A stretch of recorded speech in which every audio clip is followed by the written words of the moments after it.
Hello बच्चों, आज हम पढ़ने वाले हैं दृष्टांत अलंकार।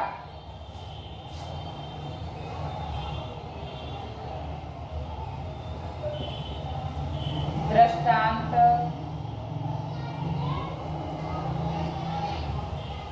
अलंकार। दृष्टांत का अर्थ होता है उदाहरण। तो जब हम पहले कोई बात बोलते हैं और उसी को प्रमाणित करने के लिए कोई उदाहरण देकर समझाते हैं तो उसे कहते हैं हम दृष्टांत, या वहां पर दृष्टांत अलंकार पाया जाता है। जैसे हमने पहले कोई कथन बोला या कोई बात कही और उसी को प्रमाणित करने के लिए हम उससे मिलती जुलती बात कहते हैं तो वहां पर दृष्टांत अलंकार पाया जाता है। देखते हैं हम परिभाषा। दृष्टांत का अर्थ होता है उदाहरण।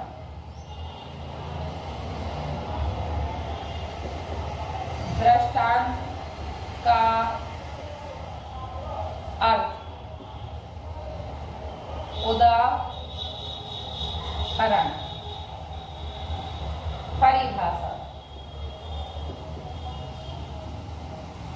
परिभाषा है जब काव्य में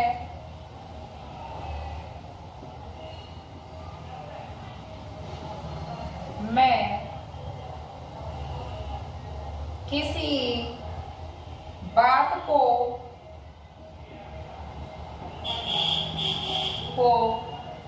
उदाहरण के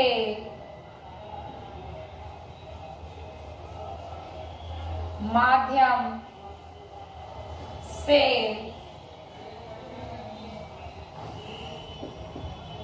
समझाया जाता है तो वहां दृष्टांत अलंकार पाया जाता है। या पहले कही हुई बात को या पहले कही गई बात को मिलते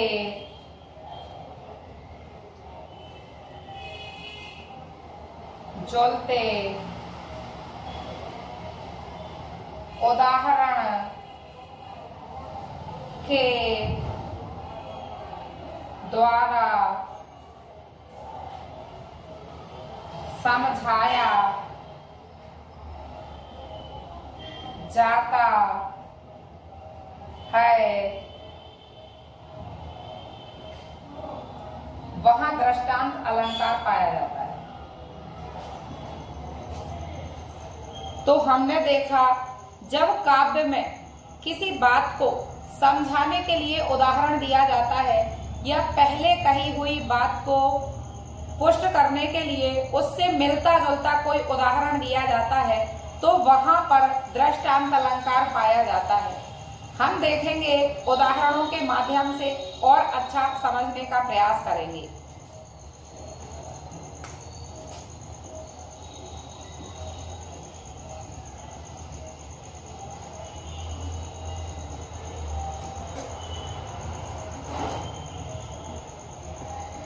उदाहरण करत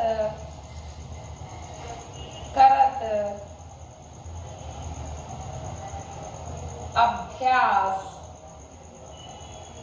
के जड़ मति होत सुजान। रसरी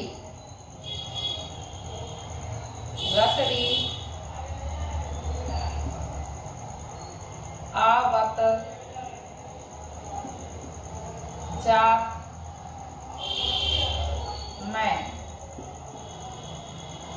सिल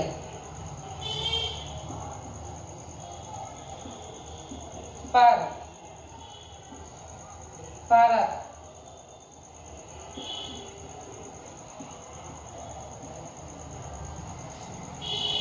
निशान सिल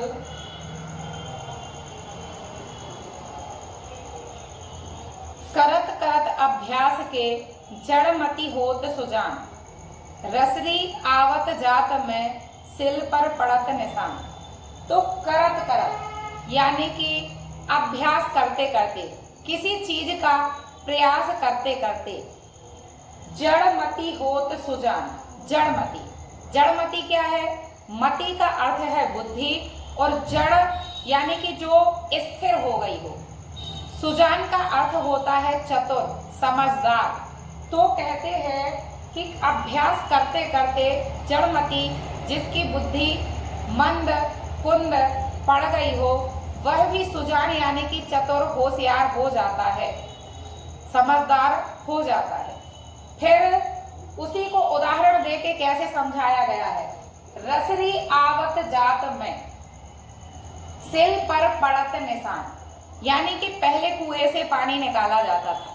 पानी निकालने के लिए जैसे आधुनिक समय में कुएं में चक्री वगैरह लगाई जाती है, उस प्रकार का नहीं लगता था। तो पहले के समय में कुएं पर एक पत्थर डाल दिया जाता था। पत्थर से घिस के बाल्टी नीचे जाती थी, पत्थर से घिस के बाल्टी ऊपर आती थी। तो पत्थर में इस प्रकार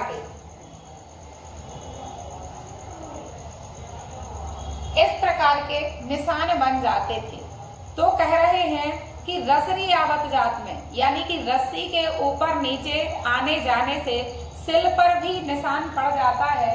तो उसी प्रकार अभ्यास करते रहने से मंद बुद्धि भी सुजान यानी कि समझदार हो जाता है। एक और उदाहरण देखते हैं, पगी प्रेम नंदलाल के।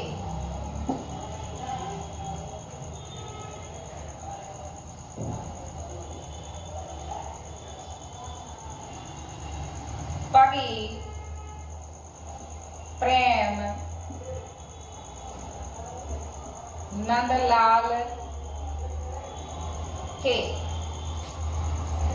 हमें ना भावत जो, हमें ना भावत जो, मधुक राज पद पाई के, मधुक राज पद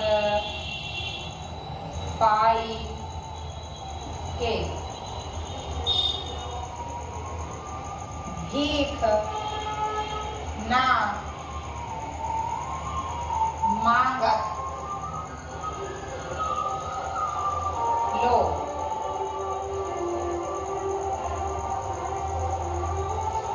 पगी प्रेम नंदलाल के।